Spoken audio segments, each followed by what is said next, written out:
We also have Charles Payne shredding Democrats and Kamala for trying to erase black men. Now, I think it was a little bit harsh in terms of the phrasing of erasing black men. But look, right now, she really dug herself a hole in conjunction with Barack Obama. And look, this isn't anything new from what they've been doing to black people and saying about black people. All right. Again, I don't think, I always say this, but I have to because these leftist progressives come in here, call us racist, bigots, and all these things. I don't think race has anything to do with anything. I don't know why the Democrats love to continue to bring it up. I mean, I do. But in terms of what we think, race doesn't mean anything. We got a lot of people of different races that watch the show. Could care less what race. I can care less where you're from. As long as you are a good person, I care about your character, your traits, and what you're going to do for not just yourself and your family, but also for this country. That's what I care about. But this guy destroys them. And Democrats have been saying this type of stuff for a long time in terms of, like, you have Joe Biden saying to Mitt Romney, he's going to put y'all back in chains. Y'all remember that one. Or if you don't vote for me, then you ain't black. But he gets away with it. I mean, Kamala Harris did call him a racist for a while, but, you know, now she wants to be his VP. So it's a little bit of a weird upload, but it gets the job done. And have to get over the fact that you got a woman on the ticket. Right. And are you afraid to vote for her is basically what he did and challenged them. A damn shame. It's like, it's so insulting. Could you imagine a white man talking down to black people like that, particularly black men? Like Joe Biden. That's our issue, women. It's not the fact that I don't have a job or my job is not existing or, you know, I'm in a world where, by the way, progressives are erasing me from movies, from billboards, from opportunities. The Democratic Party, particularly progressives in Hollywood, Madison Avenue, Washington, D.C., Wall Street, they have erased the black man. There's no opportunities for black men anywhere in their world. And I think a lot of it centers around what they perceive as to be too much toxic masculinity. They hate black masculinity. They hate it. And they've gone to war with it. And black men have noticed it. And guess what? They're saying, we're not going to take it anymore. Give you an example. By the way, they're tired of being pimped. Mm-hmm. Brothers are tired of being pimped.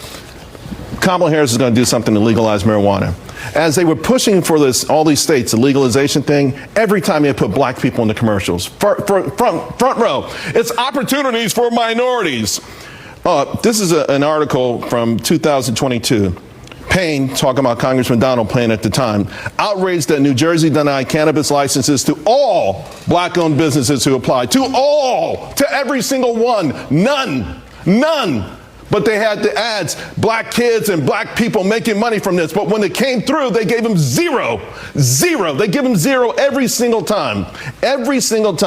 And guess what? Black men are waking up. They're not wanted in the white progressive world. They are not wanted.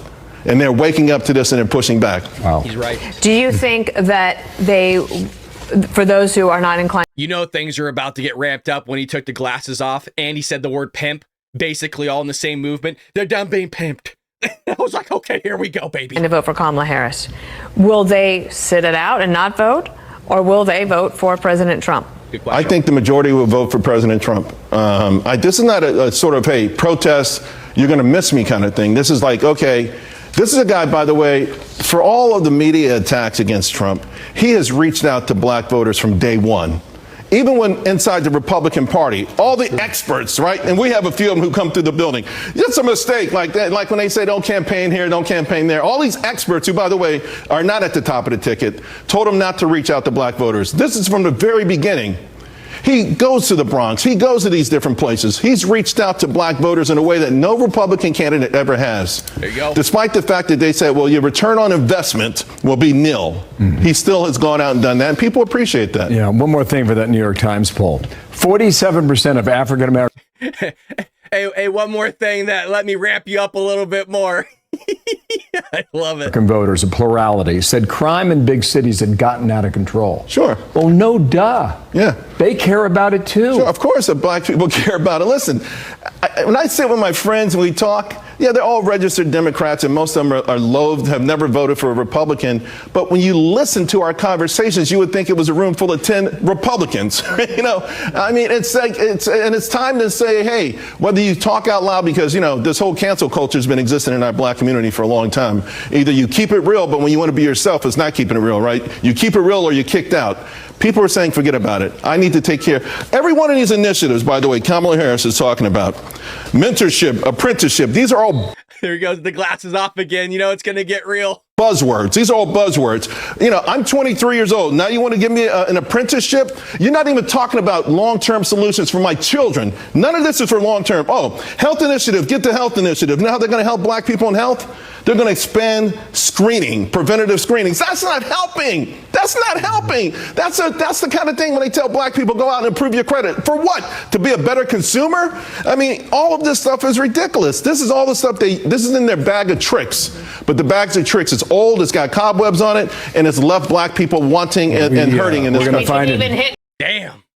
I didn't watch that. And you know what? It's a 4-minute clip. Very rarely do we play all 4 minutes of something, but you got to let the guy go when he's going. You know what I mean? You got to let him. He was sitting there and the Democrats are the punching bag and you just got to let him spar it out a little bit. You know what I mean? You got to let the guy, fire. You got to let the guy just get it off his chest. You know what I'm saying? And I think you guys are right over there at Rumble. I'm reading it too. Traditional black families are conservative. Exactly right, sir. Exactly right.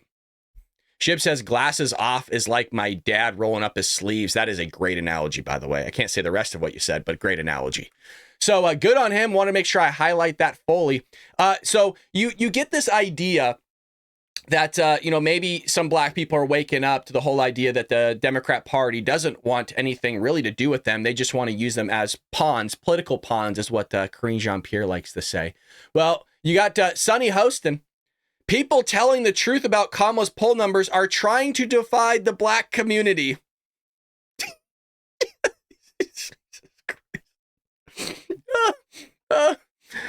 Where she get it from? I don't know. I'm hesitant to show these clips because we're kind of in a feud with The View right now. And that's why we might not have a channel. That's partially the reason.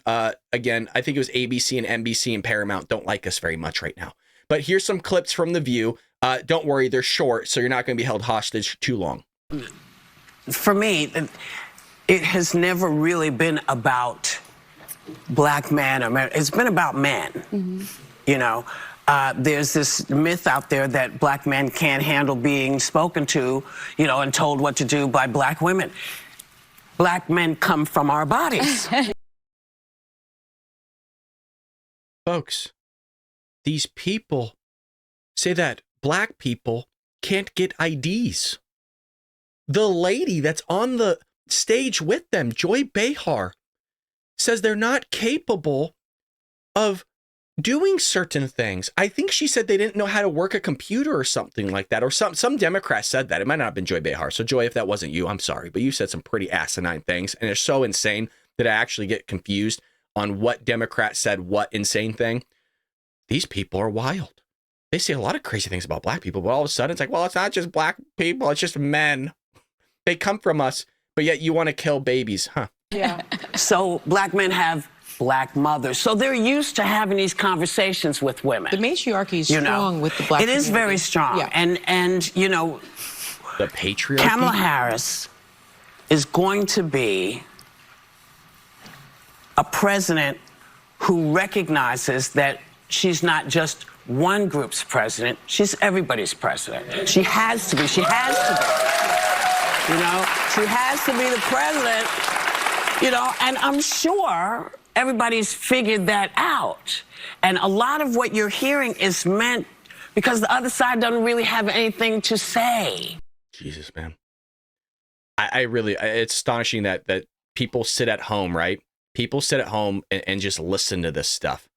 The patriarchy. What the hell are you bringing up the patriarchy for right now? Because you're talking about men? So here's Sunny Hostin. I thought the last one was rough. I think it will make a difference because of this division that they're trying to cause within the black community. Uh-huh. And with I just think it's a fallacy that black men are the problem. Black men are not the problem. When you look at the stats, the New York Times just came out with a poll. 80% of African Americans will be voting for Kamala Harris, and that includes black men. But it was more for Biden. I think that's the issue, right? No. This is about Harris. I know, right, but Biden had greater support with black men than Harris did. Yes, but that still does not negate the fact that black men are still supporting Kamala Harris. By and large. Right? By and large. And so, we're not talking about white women. We're not talking about Hispanic men. we're talking about black men, and they're not the problem. And demonizing black men, I think, needs to stop when it comes to Kamala Harris. The other thing that I think is really interesting is that she promoted her policies about what she will do for Black America, a black agenda, as opposed to selling Bibles and gold sneakers and thinking that a mugshot is going to help get the black vote. It actually wasn't that bad. I was wrong. Sonny, not terrible. But that whole idea that black men are still going to be coming out in droves to vote Democrat, quite honestly is a problem, because it just shows you that some people just have not woken up to it yet. But not all bad. Some of you are commenting in the chat about Whoopi Goldberg's appearance on TV. I agree. I was thinking the same thing, but I was waiting for somebody to say it. It's kind of like the elephant in the room.